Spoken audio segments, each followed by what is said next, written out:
আজ 21শে জুন বিশ্ব বাবা দিবস। সন্তানের জীবনে বাবার অবদান, ত্যাগ ও দায়িত্ববোধকে সম্মান জানাতে এই দিবসের প্রচলন হয়। প্রতি বছর জুন মাসের তৃতীয় রোববারে এই দিবসটি বিশ্বব্যাপী পালন করা হয়। সুপ্রিয় দর্শক, জাগরণ টেলিভিশন থেকে স্বাগতম। আমি এই মুহূর্তে রয়েছি গাজীপুর কাশিমপুর। বিশ্ব বাবা দিবস নিয়ে কথা বলবো কাশিমপুরবাসীর সাথে। আসলে কি আর বলবো, 2007 সালে আমার বাবা মারা গেছে।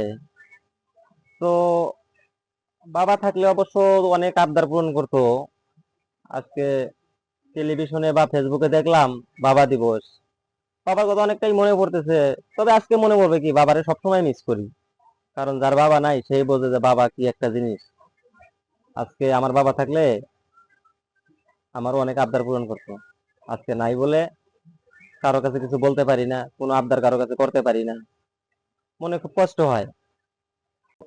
5 দিন আগে বাবা মারা গেছে। আর আজকের মোবাইলে দেখলাম, হলো ফেসবুকে, যে আজকের বাবা দিবস। বাবা যার নাই সেই জানে যে বাবা কি জিনিস। যার বাবা আছে, বাবার যত্ন আহ্বান করুক। বিশ্ব বাবা দিবস নিয়ে কাশিমপুর থেকে এই ছিল সর্বশেষ তথ্য। মজিদুল ইসলাম মিল্টন, গাজীপুর।